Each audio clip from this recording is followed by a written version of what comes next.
Welcome to my channel. I am Professor Clara Nightshade. If you look long enough into the darkness, you will realize that the darkness is also looking back at you. From which city and at what time are you watching us? Don't forget to subscribe to the channel and leave a like so you don't get lost in the dark. Now, the story begins. Prepare yourselves. The Mirror's Twin in the Black Forest. My name is Lucas, and I grew up in the dense, suffocating shadows of the Black Forest in Germany. In our village, near the misty trails of Triberg, people always said that twins were a blessing, two halves of a single soul. But they didn't know my sister, Ilara. And they certainly didn't know what we did in the summer of our 16th year. I am writing this now because the reflection in my hallway has started to move on its own, and I know that the pact we made is finally coming to collect its debt. Ilara and I were identical in spirit, but opposite in nature. I was the scholar, the one who stayed by the hearth, while Ilara was drawn to the dark thickets where the sunlight never touched the moss. She found a book buried beneath the roots of a lightning-struck oak, a book bound in leather that felt too much like human skin. It wasn't full of stories. It was full of Schwarzwald sorcery, ancient blood magic from a time before the church bells ever rang in the valley. "Lucas," she had whispered, her eyes shining with a frantic silver light. "We don't have to be two separate people. We can be eternal. The book says that if one twin dies, while the other chants the Bindung, the soul doesn't leave. It just moves into the other. We can live 1,000 years in one body." I thought it was a game, a dark teenage fantasy. But Ilara was obsessed. She began practicing small spells, curdling the milk in the kitchen, and making the ravens fall dead from the sky just by looking at them. Then came the night of the lunar eclipse. Ilara led me to a stone altar hidden deep in the woods. She had carved our names into her forearms, the blood dripping onto the cold granite. "Do it, Lucas. Read the words," she commanded. Before I could protest, she pulled a silver dagger across her own throat. I screamed, catching her as she fell, but as her warm blood soaked my hands, a terrifying instinct took over. I looked at the book. I saw the words glowing in a sickly green hue. I began to chant. The air around us vanished. The trees seemed to lean in, their branches turning into grasping hands. I felt a violent tearing sensation in my chest, as if my ribs were being pried open. Ilara's body turned to cold ash in my arms, but I didn't feel alone. I felt a second heartbeat. I felt her thoughts sliding into mine like oily snakes. The ritual had worked. Ilara was dead, but she was living inside my mind. For years, it was a secret power. I was faster, stronger, and I knew things I had never learned. But the magic was a parasite. Slowly, Ilara began to take more than I had agreed to give. She wanted my voice. She wanted my sight. I moved to Freiburg to escape the forest, but you cannot escape what is under your skin. I started waking up in places I didn't recognize, with dirt under my fingernails and the taste of raw meat in my mouth. My reflection in the mirror stopped mimicking my movements. While I stood still, the me in the glass would smile, Ilara's smile, and point to the knife on the counter. Last night I woke up standing over my neighbor's bed, the silver dagger from the forest in my hand. Ilara's voice screamed in my skull, "Kill! We need more life to stay anchored." I fought her, dropping the blade and fleeing back to my apartment. But now, as I sit here in the dark, I can feel my own identity slipping away. My left hand is no longer mine. It reaches for my own throat against my will. The mirror in my bathroom has shattered from the inside out, and a hand made of shadow and silver light is reaching through the shards. My name is Lucas, but I don't know for how much longer. The Black Forest magic doesn't allow two souls to share one house forever. One must be the master, and the other must be the ghost. Ilara was always the stronger twin. She didn't want to live with me. She wanted to live through me. If you have a twin, love them. But if they ever ask you to read from an old book in the woods, run. Because else there is no room for two in a single heart. And eventually, the reflection will step out of the glass to take the life it was promised. I can hear her laughing now. The door is locking itself. The ritual is finally ending. The Silent Choir of the Unnamed, an Austrian nightmare.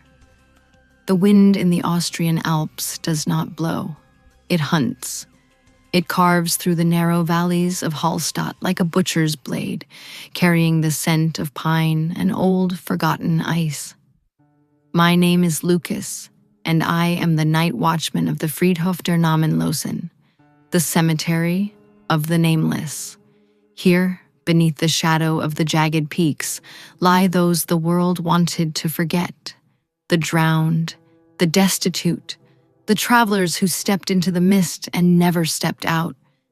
People think a cemetery for the unnamed is peaceful.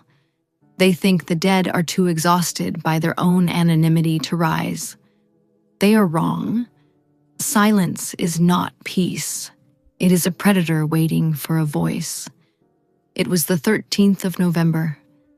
A thick, suffocating fog had rolled off Lake Hallstatt, smelling of stagnant water and wet wool. I was making my rounds, the iron lantern in my hand throwing long, shivering shadows against the rows of simple wooden crosses. Each cross bore the same inscription, unbekannt, unknown. I reached the far corner of the plot, where the ground is always soft, even in the dead of winter. There, I saw it. A circle of black candles burning with a steady blue flame that the wind couldn't extinguish. In the center lay a tattered coat, drenched in lake water, and a jar filled with human teeth. Déchet! The horror did not hit me all at once. It trickled down my spine as I realized the candles were arranged in the shape of the sigil of the void. This was not a memorial. It was a buoy, a necromantic tether designed to pull the collective agony of the unnamed into a single, physical vessel. Crunch, crunch. I froze. The sound of footsteps on frozen gravel. But there was no one. I turned my lantern, and the light hit the wooden crosses. They were vibrating. The earth began to groan, a deep tectonic sound that felt like teeth grinding against bone. "Who is there?" I shouted. My voice felt thin, swallowed by the mountain air. Then, the whispering began. It wasn't one voice. It was hundreds, a cacophony of names, dates, and places, all overlapping into a jagged wall of sound. They weren't speaking to me. They were screaming their identities back into existence. Suddenly, a hand, gray, bloated, and missing 2 fingers, erupted from the soil at my feet. It didn't grab my ankle. It reached for my mouth. It wanted my breath. It wanted the life that allowed me to say my own name. I stumbled back, falling against a stone monument. I looked toward the lake, and my heart stopped. A massive, translucent figure was rising from the water, composed entirely of the mist and the screams of the cemetery. It had no face, only a gaping hole where a soul should be. This was the death that the nameless had become, a collective entity of forgotten pain. The paranormal energy was so thick I could taste copper in the back of my throat. The blue flames of the candles leaped 10 feet into the air, turning the fog into a swirling vortex of neon ghosts. The crosses began to uproot themselves, floating in the air like a swarm of wooden locusts. Lucas, the faceless entity, spoke my name. It sounded like 1,000 stones rubbing together. It knew me. It had watched me for years as I walked over its many graves. "Give us your name," it hissed. "Give us your name, and we shall let you sleep." I felt my mind begin to fray. I couldn't remember my surname. My father's face became a blur. The ritual was working. It was harvesting the identities of the living to give a face to the faceless. I saw my own reflection in the lake, but my face was fading, becoming a smooth, featureless surface of pale skin. In a moment of pure, cinematic desperation, I realized I couldn't fight the many. I had to become one of them. I grabbed the jar of teeth from the ritual circle and smashed it against the stone monument. I took a sharp shard of glass and carved a name, any name, into the palm of my hand. "Johann!" I screamed. I gave the void a lie. The vortex shrieked. The blue flames turned a violent, bloody red. By claiming a name that wasn't mine within the ritual circle, I had corrupted the tether. The buoy collapsed under the weight of its own contradiction. The wooden crosses slammed back into the earth with the force of falling trees. The faceless entity dissolved into the lake with a sound like a dying gale. I collapsed into the mud, my breath coming in ragged, freezing gasps. The sun began to bleed over the alpine peaks, turning the frost into gold. I still work at the cemetery, but I no longer carry a lantern. I carry a chisel. Every day I carve a fictional name into the back of every wooden cross. I give them identities they never had, stories they never lived, because I know that the dead only stay quiet when they have a name to hold on to. And sometimes, late at night, I look at the scar on my palm and wonder if Johann is still out there, waiting to take back what I stole. The white silence of Lapland. My name is Eric, and I have lived in the northernmost reaches of Finnish Lapland for 40 years. Out here, the snow isn't just weather. It's a living, breathing shroud. People come here to see the northern lights, chasing those dancing green ghosts in the sky. But they don't understand that the real ghosts are under their feet. I used to be a search and rescue scout, a man who knew every frozen lake and every crooked pine tree from Rovaniemi to the Arctic border. But after the blizzard of last January, I burned my skis and moved into a windowless cabin. I don't go out when the flakes start to fall anymore, because now I know what the snow is hiding, and I know what it's made of. It started with a missing group of students near the Korvatunturi Fells. They were influencers, kids from the South who thought the wilderness was just a backdrop for their photos. They ignored the warnings of the Sami elders. They ignored the shifting winds. When the storm hit, it was a whiteout of the gods, a wall of ice so thick you couldn't see your own hand in front of your face. I headed out alone on my snowmobile, the engine roaring against the howling gale. But as I reached the deeper woods, the engine didn't just stall. It died, as if the life had been sucked out of the battery. The silence that followed was heavy, like being buried alive. That's when I saw the first sign. It wasn't a footprint. It was a circle of frozen birds, hundreds of them, arranged in a perfect geometric pattern on the drifts. Their eyes were wide open, turned into tiny beads of black ice. "This is old magic," I whispered to the wind. I remembered the legends of the Lempo, the ancient spirits of the forest who used the winter to harvest souls. But this felt more deliberate. This was a curse. I found the students' camp an hour later, or what was left of it. The tents were shredded, but not by wind. They were sliced with surgical precision. In the center of the clearing stood a figure. It was one of the girls, Sarah. She was standing perfectly still in the middle of the waist-deep snow, wearing nothing but a thin summer dress. Her skin was a translucent, shimmering blue, and she was glowing with a faint, internal light. "Sarah," I called out, my heart hammering against my ribs. She turned, but she didn't move like a human. Her neck twisted with the sound of snapping wood.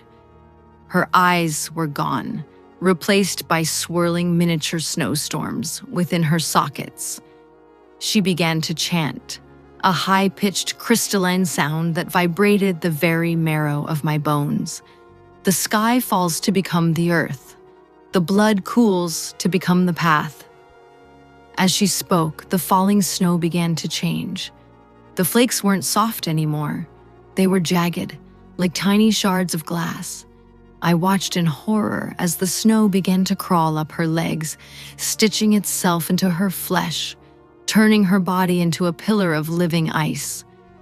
This was a blood sacrifice ritual, an ancient boreal sorcery meant to summon the great winter king. The students hadn't been lost, they had been lured.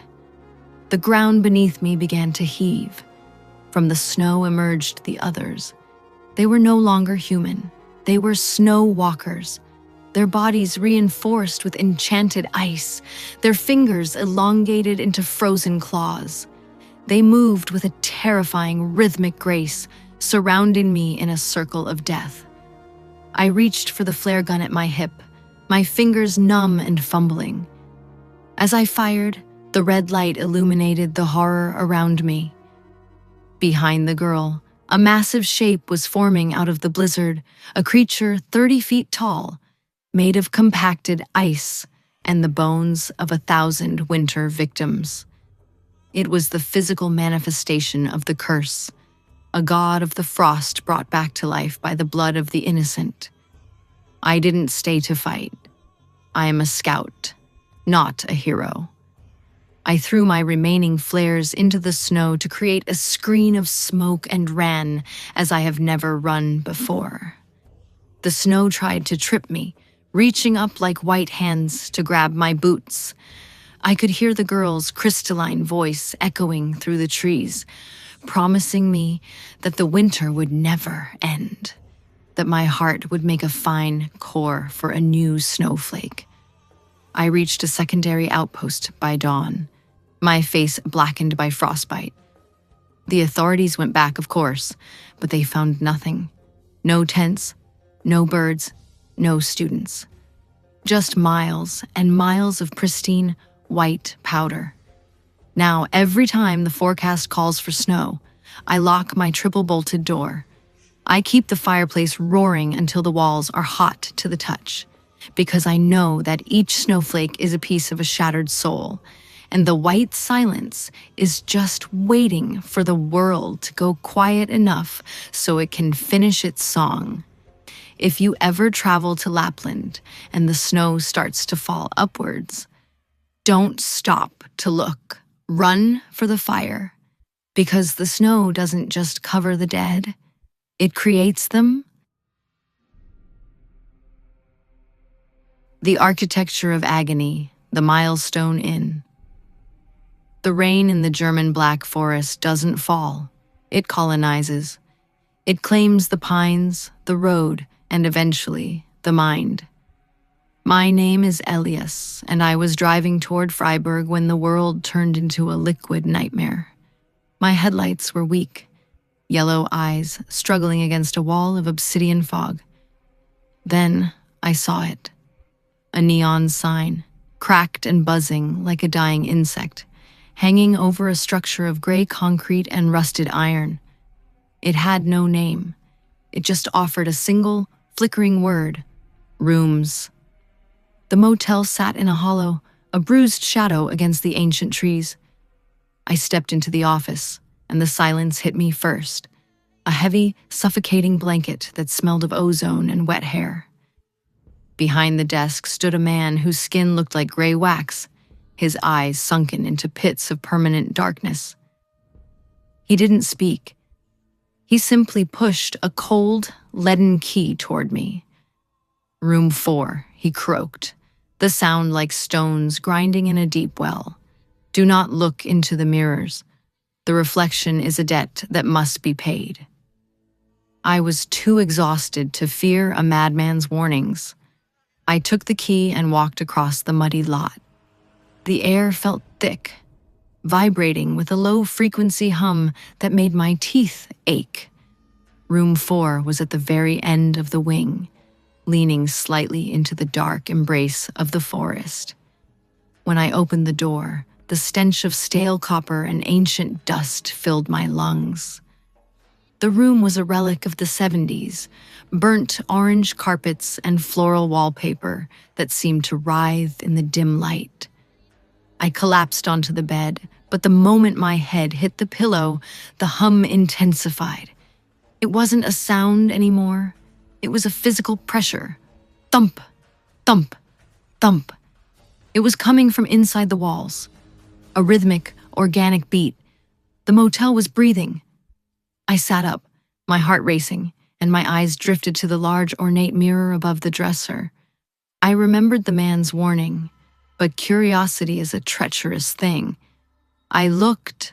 The dehshet, the absolute horror, froze the blood in my veins. In the mirror, the room was not empty. Behind my reflection, hundreds of pale, translucent figures were standing. They were the previous guests, their bodies fused together into a wall of weeping flesh. They had no eyes, only empty sockets that wept black ink. Then, the paranormal rot began to manifest in the physical world. The wallpaper began to peel back, not revealing wood or brick, but raw, pulsating muscle. This motel was not a building, it was a throat.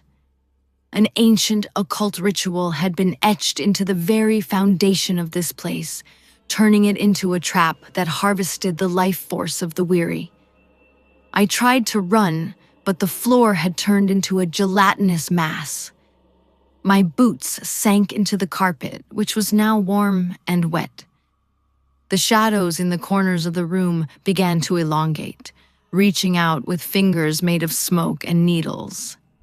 "Join the foundation, Elias," 1,000 voices whispered from the vents. "The house is hungry. The cycle must continue." I felt a searing pain in my chest. My reflection in the mirror was beginning to change, my skin turning into the same gray wax as the manager's. My memories were being sucked out of my skull, fed into the hungry maw of the architecture. I saw the death that awaited me. Not a grave, but an eternity spent as a brick in this house of pain. I reached for my heavy brass lighter, my fingers trembling. I didn't try to find a door. I knew the geometry of the room had shifted. There was no way out through conventional means. I looked at the mirror, the source of the tether. "You want a debt?" I screamed, my voice cracking. "Take the fire!" I smashed the lighter against the glass and ignited the fluid. The mirror didn't just break, it shrieked, a high-pitched metallic wail that tore at my eardrums. The flames weren't red, they were a brilliant necrotic blue. The fire spread instantly, not across the furniture, but across the meat inside the walls.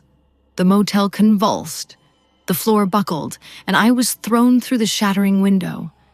I hit the gravel, gasping for air that didn't taste like rot. I looked back, and for a split second, I saw the motel's true form, a colossal, many-limbed beast of stone and bone, screaming into the night sky as the blue fire consumed it. By the time the rain extinguished the flames, there was nothing left but a scorched clearing. No concrete, no neon, no office. Just a pile of ash and the smell of burnt pine. I drove away in the gray light of dawn, but I am not the same. I can still hear the hum in the back of my mind. I never look into mirrors anymore. Because sometimes, in the corner of my eye, I see a gray, waxen hand reaching out from the glass, waiting for me to check back in. The cul-de-sac of cracked souls, a Prague nightmare. The cobblestones of Prague do not just lead you through the city, they lure you.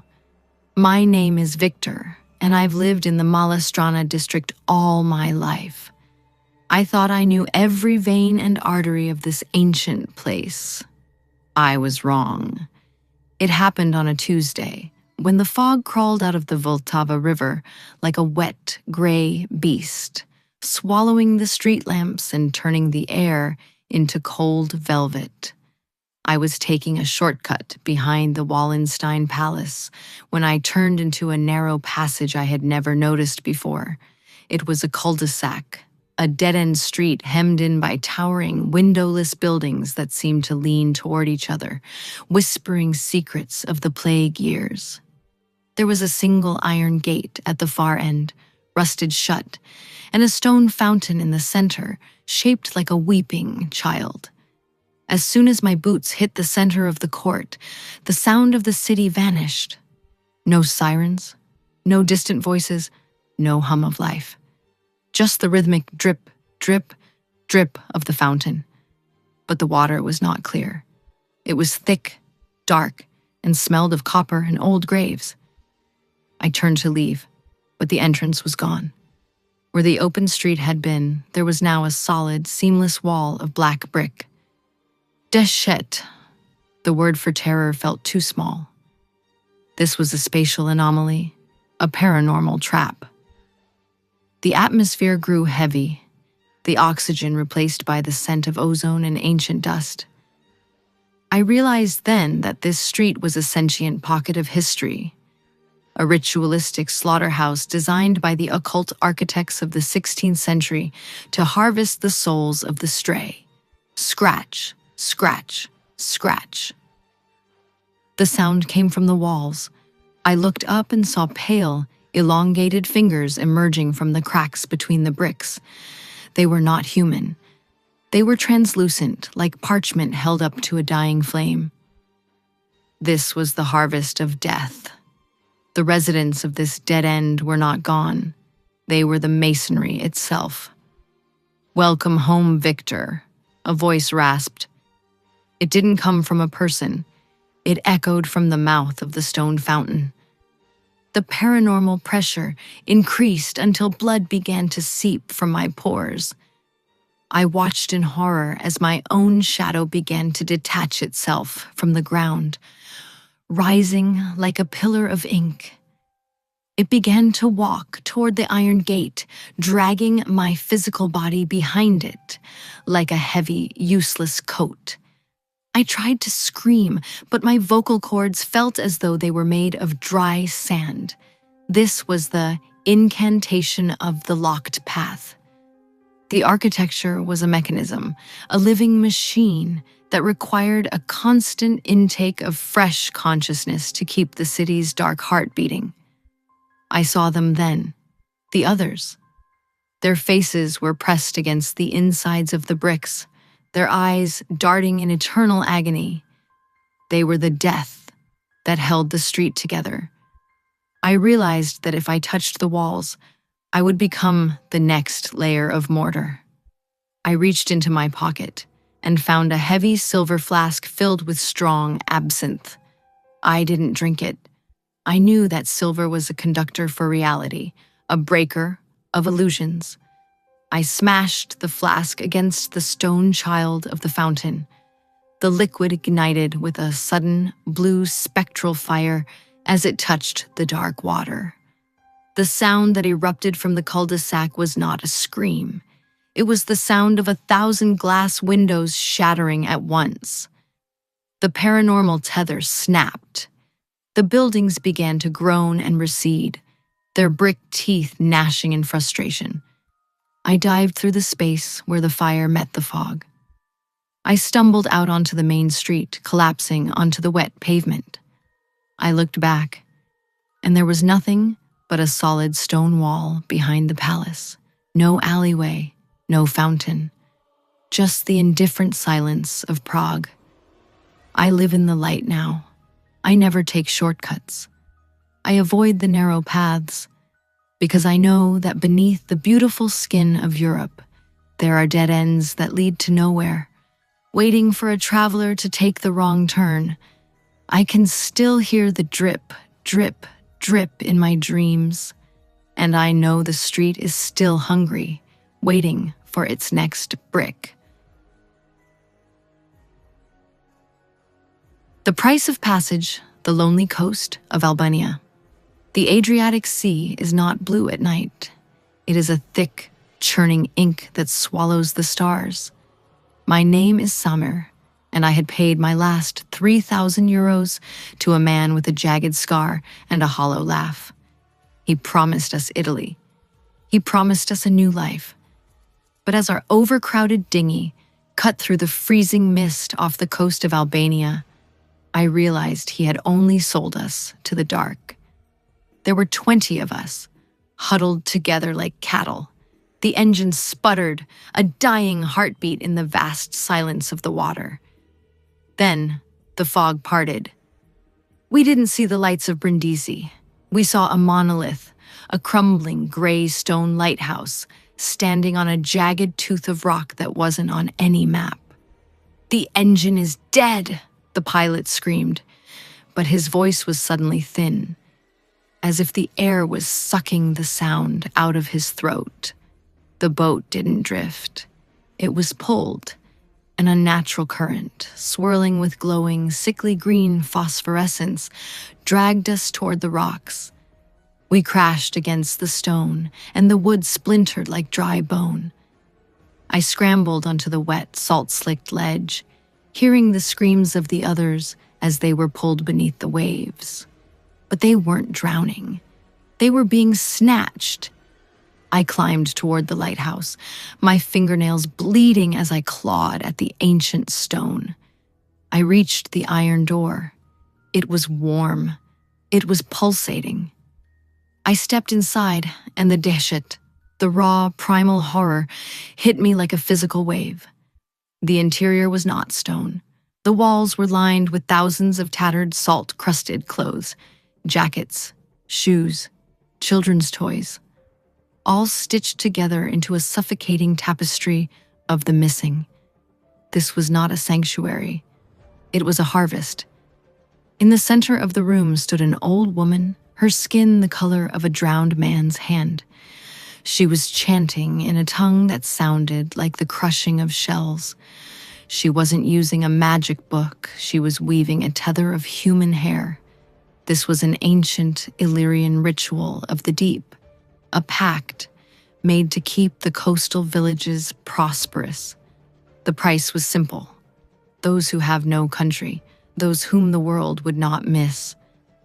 "The nameless sustain the light," she hissed, her eyes milky white and sightless. I saw my friend, Yusuf, lying on a stone altar. He was still alive, but his shadow was being peeled away from his body by invisible hooks. This paranormal theft was agonizing to watch. His very essence, his memories of home, his mother's face, were being drained into a crystal lantern at the top of the tower. "Death is a gift you cannot afford," she whispered, turning toward me. Suddenly, the death that had claimed the others in the water began to climb the stairs. They weren't ghosts. They were husks, empty shells of refugees who had come before us, their skin replaced by barnacles and sea rot. They moved with a jerky, rhythmic precision, their mouths opening to emit the sound of the crashing tide. I realized then that the lighthouse didn't guide ships away from the rocks. It called them to the slaughter. The husks surrounded me. Their touch was like ice water. I felt my warmth fading, my heart slowing to a crawl. I looked at the lantern above. It flickered with the souls of the lost. If I died here, I would be a stitch in the wall, a nameless ghost in a nameless tower. Desperation burned through my veins. I didn't reach for a weapon. I reached for the one thing I had left, a small, leaden key to my house in Aleppo. It was a symbol of a place that still existed, a reality that this nightmare couldn't consume. I drove the jagged edge of the key into the old woman's throat. She didn't bleed red. She bled salt water. The ritual broke. The green light in the lantern turned into a violent screaming white. The lighthouse began to groan, the stones cracking as the stolen lives fought to be free. The paranormal pressure exploded. I remember the sensation of falling, of the cold sea reaching for me one last time. I woke up on a public beach near Vlore. The sun was rising, a pale, indifferent witness. There was no lighthouse on the horizon. There were no bodies. But in my hand, the leaden key was coated in thick, gray salt. I am in a camp now.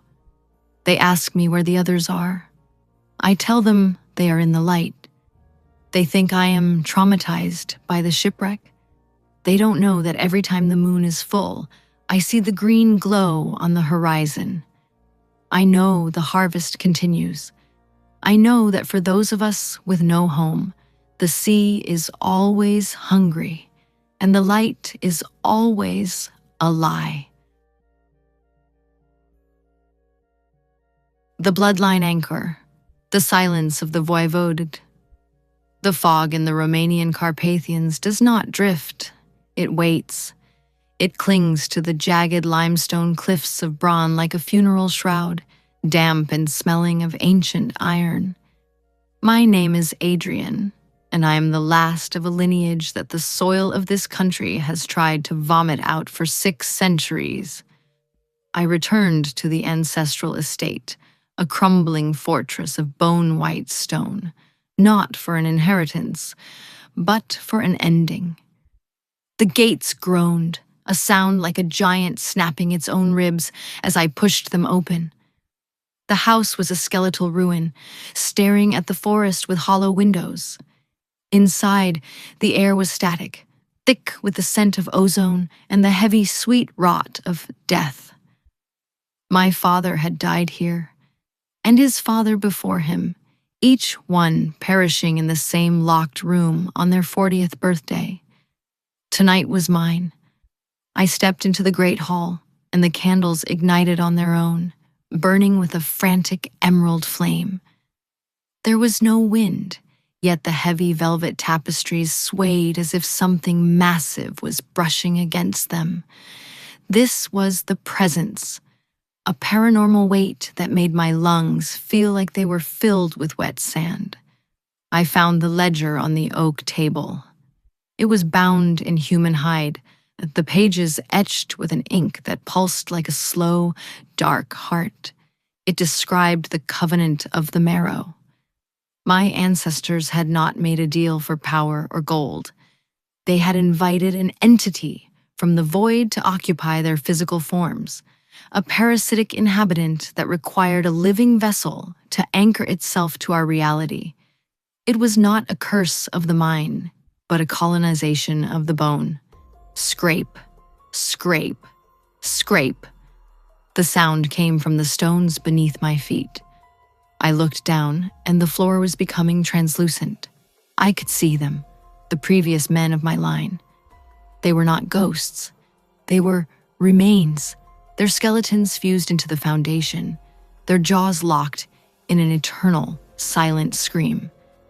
They were the physical pillars of the house, their calcium and marrow serving as the battery for this necrotic sanctuary.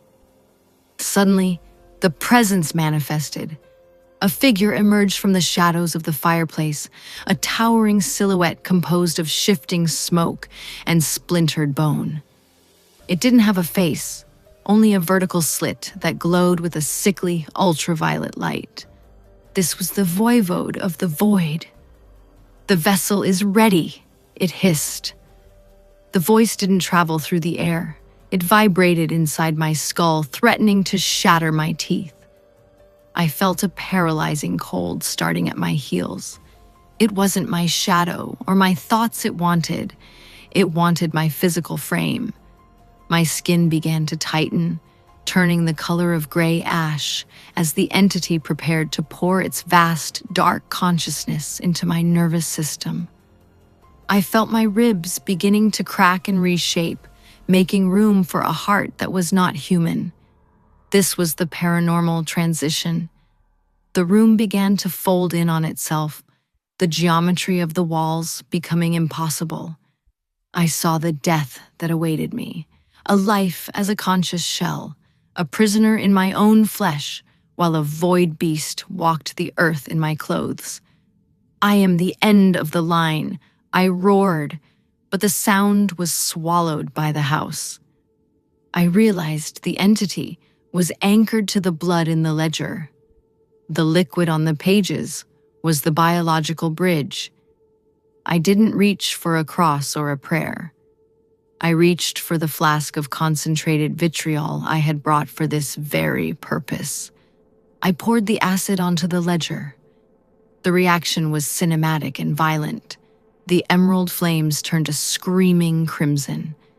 The entity let out a high-pitched metallic shriek that shattered every piece of glass in the fortress. The voivode began to dissolve, its smoky form tearing away from my body like burning silk. The house itself began to convulse, the stones weeping a thick black ichor. "The anchor is broken!" I screamed through the agony of my reforming bones. The floor beneath me gave way. I tumbled into the darkness of the cellar, falling through a cloud of dust and ancient ash. When I opened my eyes, the sun was rising over the peaks. The fortress was gone. There was only a mound of scorched earth and a few broken white stones that looked like teeth. I am free, but I am hollow.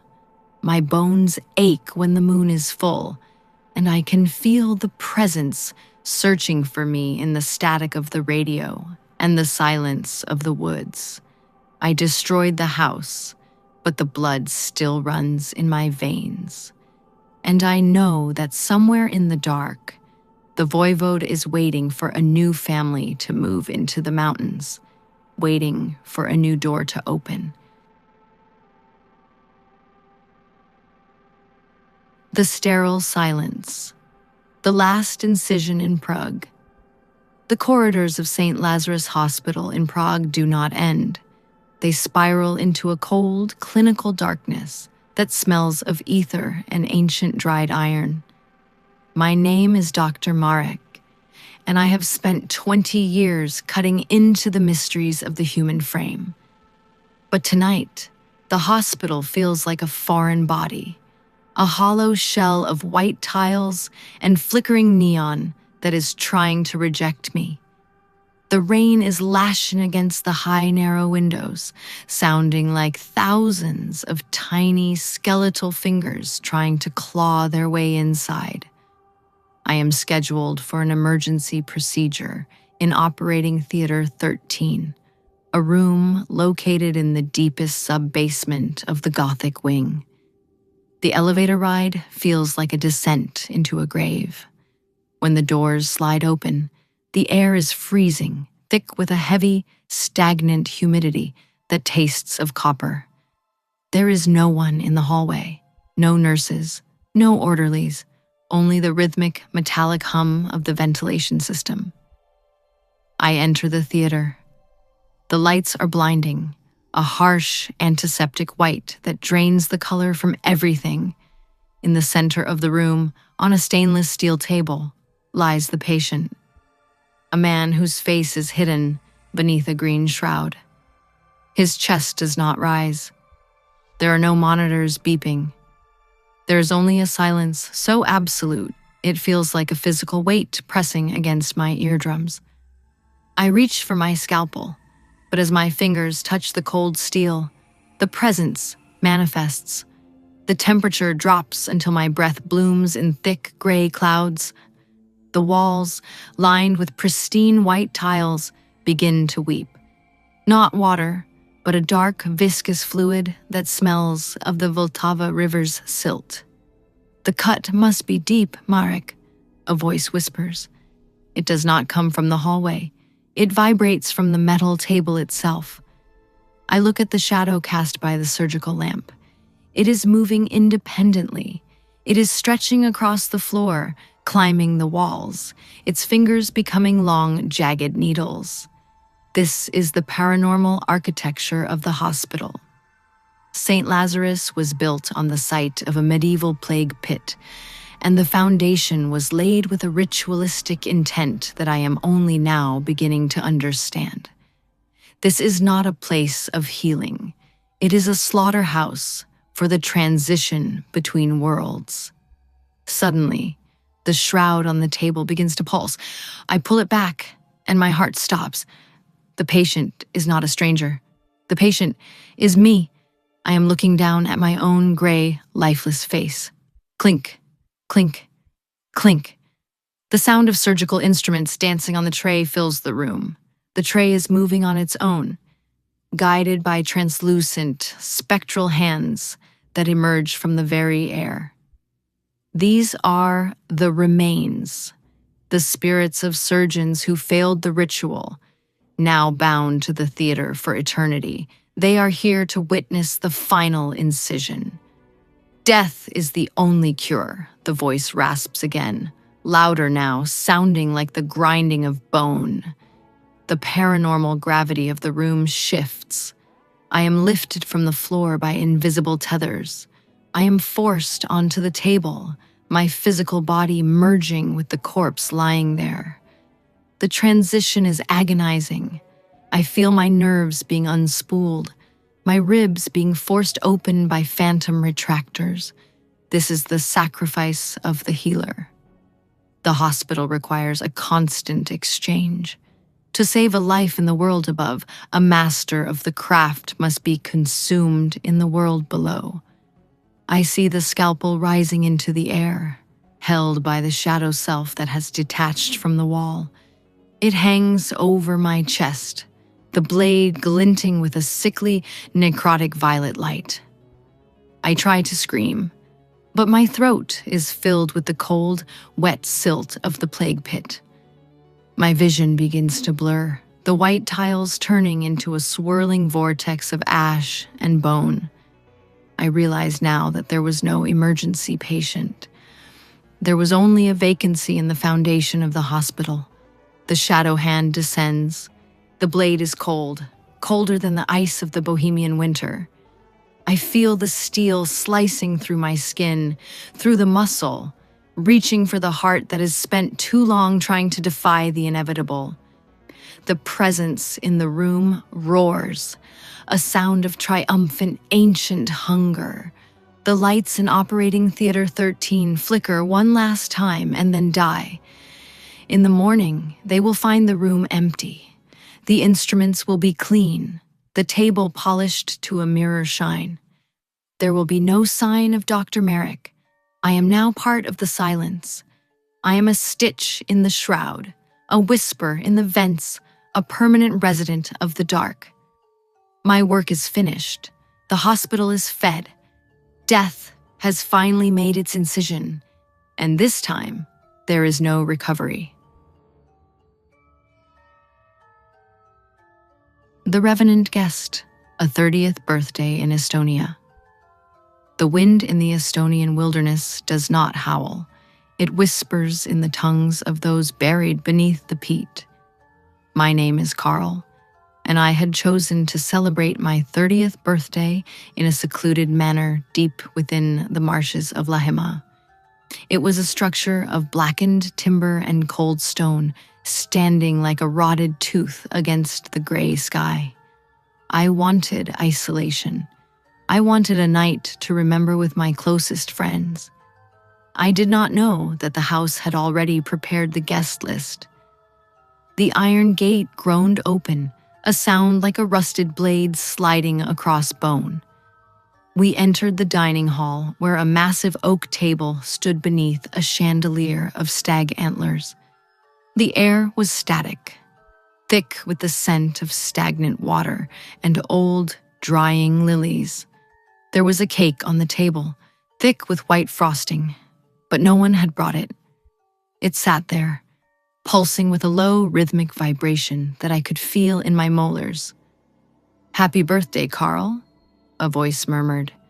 It wasn't my friend's. It came from the chimney, a dry, papery rattle that sounded like dead leaves caught in a draft.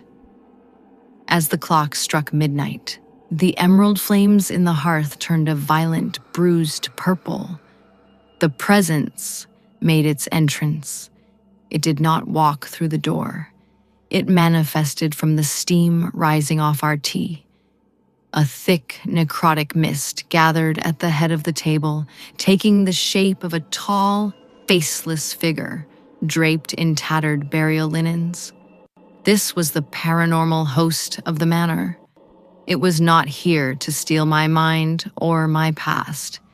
It was here for a physical exchange. According to the local folklore I had ignored, this land was a grave well. Every 30 years, the soil required a fresh anatomy to replace the one that had finally turned to dust. This was a biological ritual, a cycle of death and replacement etched into the very foundation of the house. Crunch, crunch, crunch. The floorboards began to buckle. I looked down, and the wood was turning into translucent skin. Beneath us, thousands of human teeth were embedded in the floor, grinding against each other in anticipation. My friends were frozen, their limbs locking as if they were being turned into statues of salt. The entity moved toward me, its movements jerky and unnatural. It reached out a hand made of twisted roots and jagged bone. It didn't want my soul. It wanted my ribcage. It wanted my lungs. It wanted a new cage for its ancient, cold consciousness. I felt a paralyzing chill starting at my fingertips. My skin began to turn gray, the texture becoming like wet parchment. I could feel my skeleton shifting, my bones grinding together as they were being reshaped to accommodate the intruder. This was the physical transfer. The room began to shrink, the walls closing in like a tightening throat. "The seat is vacant," the entity hissed, the sound vibrating inside my skull until my vision blurred. I realized the entity was tethered to the birthday cake, the offering. The candles on it weren't made of wax. They were human finger bones, and the flame was the anchor of the ritual. I didn't reach for a weapon. I reached for the heavy iron fire poker. I didn't blow out the candles. I smashed the cake, scattering the bone embers across the room. The reaction was cinematic and brutal. The purple flames roared, turning into a whirlwind of white-hot agony. The entity shrieked, a high-pitched, metallic wail that shattered every glass and mirror in the manor. The house began to convulse, the timbers screaming as the paranormal tethers snapped. The teeth in the floor erupted, flying like shrapnel. I grabbed my friends and dived through the shattering bay window just as the manor collapsed into the marsh. It didn't fall. It was pulled downward, swallowed by the mud in a matter of seconds. We stood in the Donderusu cold of the morning, watching the bubbles rise from the black water where the house had been. My chest ached, and when I looked at my hands, the gray tint was gone, but the skin felt thicker, harder, like bark. I am 30 now. I am alive, but I no longer celebrate my birth.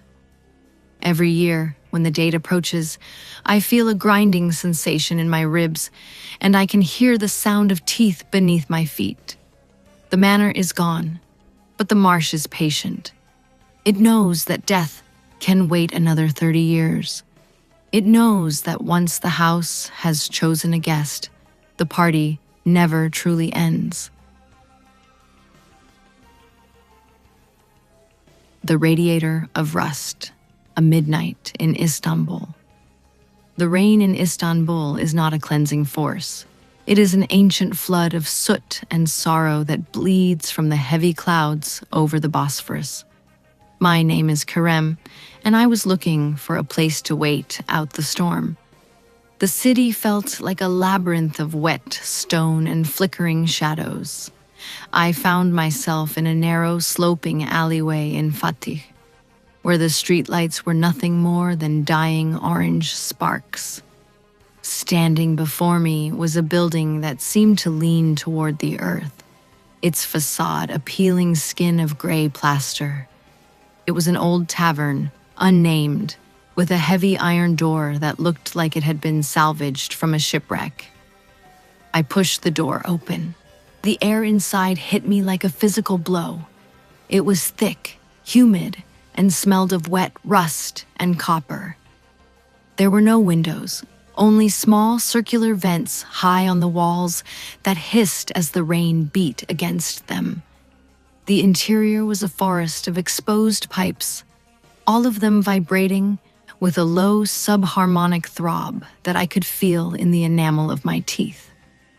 The barman did not look up. He was a man of indeterminate age, his skin the color of wet concrete, his hands stained with a dark, oily grease. He placed a heavy tin cup on the counter, filled with a liquid that looked like liquid mercury. "To the storm," he rasped, his voice a dry rattle of chains. I took a sip. It was freezing and tasted of salt and old iron. Suddenly, the presence manifested.